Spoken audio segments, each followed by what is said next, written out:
5-сентябрдагы ким макул көрсөтүүсүндө Манаска мамиле кандай деген теманын тегерегинде эртеси күнү талкуу болгондо башкы директор мени кошо чакырган, ошондо ушу сөздөрдү мага айткан. Жанымда дагы режиссер жана продюсер бар болчу. Мен уккан кулагыма ишенген жокмун. Манасты ким тааныйт, бул теманы талкуулагандын эмне кереги бар эле деди.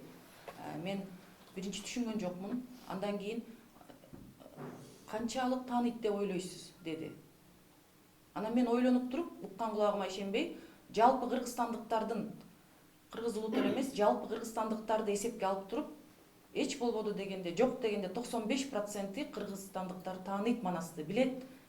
Биз муну сөз кылышыбыз керек, көрсөтүү жасашыбыз керек деген таризде түшүндүргөнгө аракет кылдым. Жок, ага макул болбостон, ушундай ачуулуу бир мындай орой мамилеси менен Галина Дудникова деген 43 жыл иштеген режиссер эжеге сиз билесизби Манас ким экенин деди. Ал эже орус улутундагы айым. Да, я знаю, кто такой Манас. Например, у русских есть 3 богатыря, а у кыргызов есть Манас деп баратканда Иова дегендей мени карады да. А эмне үчүн Манас арагын сөз кыласыңар? Эмнеге аны талкуулайсыңар деген таризде айтор сөздүн жыйынтыгында бизди бул теманы алып чыкканыбыз жетекчиге жакпаптыр. Ошондон кийин кысымдар башталды. Ага чейин дагы ишке байланыштуу мындай башка да бир жагдай бар эле. Мен ушул Манас боюнча ал кишинин пикирин, көз карашын жана өз кулагым менен угуп, өз көзүм менен көрүп, ушу Манаска байланыштуу сөздөрдү уккандан кийин мен жыйынтык чыгардым. Себеби мен Маданият каналында маданиятка байланыштуу башка көрсөтүүлөрдү жана сериал тарткан былтыр. Былтыр тартылган Акшола сериал боюнча КТРК эмнегедир кайдыгер мамиле кылып келген. Мен арыз жазып жумуштан кеттим, себеби жогоруда айтылгандай Манаска болгон мамилени көргөндөн кийин маданияттын башка түрү боюнча ооз ачпай эле койсок болот экен деген чечимге келдим. Себеби былтыр 18-жылы КТРК биз тарттык, Акшола сериалын тарттык, 23 бөлүктөн турган сериалды деп элге көргөзгөнүн бардык көрүүчүлөр билет, эл күбө.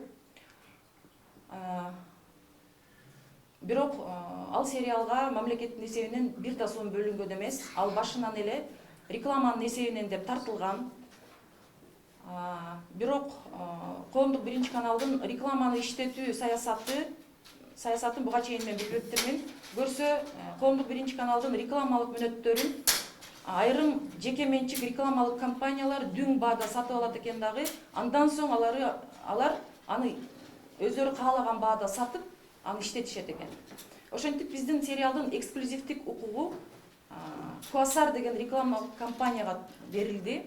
Бирок ал компания башында гана бир бөлүгүн төлөп, андан соң калганын төлөбөй калтырып койду.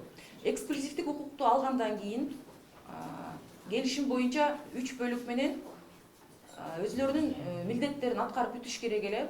Алар болсо КТРди каалагандай бийлейт экен.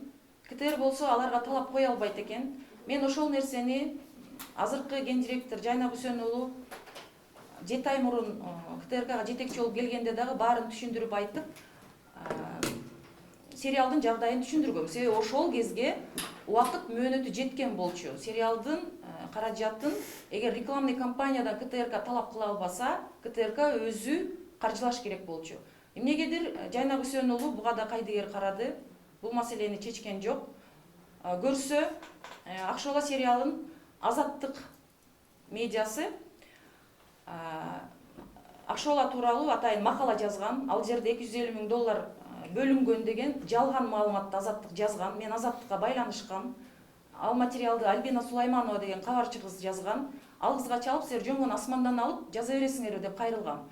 Бирок КТРКда мага кысым болгон, сен унчукпайсың, эмне КТРди айтып атасың дегендиктен мен ошол кезде Азаттыкка эч кандай чара көргөн эмесмин.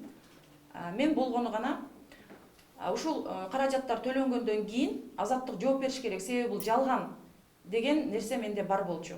Мен эми бүгүнкү айта турган нерсем эң негизгиси Жайнак Үсен уулу ушу 7 ай ичинде дагы ушу Манаска дагы, маданиятка дагы болгон өзүнүн жүзүн көргөздү. Сериалга кайдыгерлик мамиле кылды. Мен тиешелүү жерлерге кайрылганда ого бетер кысым күчөдү. Жана ата иликтөө жүргүзүп, өзү жеке мага атай бирөөлөрдү жиберип, азаттыкта жазылган маалыматтарга ишеништи. Мен ошон үчүн азаттыкты сотко берем. Алар ушундай жалган, калп маалымат жазган үчүн жооп бериш керек. Ошондон кийин мен баарын далилдегенден кийин Жайнак Үсен уулу анан эмне дээрин аны дагы көрөбүз. Ар бир адам өзүнүн абийирине камчы чаап иш кылыш керек деп ойлойм мен. Негизи биз маданият өссүн, маданияттын фанатыбыз. Же ошол биздин ата мекендик маданият тармагындагы өндүрүш өнүксүн. Биздин мыкты, таланттуу актерлордун жүзү менен көрөлүк деген аракетибиздин баарын азаттык мына ушинтип текке кетирди. Ошо бир мекеменин ичинде же кайсы бир мындай топтун ичинде ар кандай кайчы пикирлерди жаратканга абдан чоң бир салым кошушту. Андан сырткары бул жакта рекламаны иштетүүдө жана сериал тармагын өнүктүрүүдө коомдук биринчи каналда жакшы системага салынбаган аз келгенсип, ушул кыргыз сериалы өнүксүн дегенге жан тартпагандарына мен өз көзүм менен көрдүм. Себеби учурда казак жана түрк сериалдары арзыбаган акчага алынып келинип, кайсы бир жеке менчик рекламалык компаниялардын ишмердүүлүгү менен бизнес болууда. Эмне үчүн биз коңшу мамлекеттердин маданиятына сугарылып, ошол жактын гана сериал кинолорун көрүп отура беришибиз керек. Эгер бизде колубузда мүмкүнчүлүк турса, аны башкаларга берип коюп, түздөн түз өзүнүн жетекчилик же кайсы бир адистик милдетин аткарбаган адамдардын айынан башкалар жапа чегиш керек. Же ишине доо кетип, же аброюна шек кетиш керек. Мен ошон үчүн сөзүмдү жыйынтыктап айткым келип атат. Азаттыкты сотко берип, Жайнак Үсен уулу мына ушул маданиятка кылган кыянаттыгына жооп беришин талап кылам.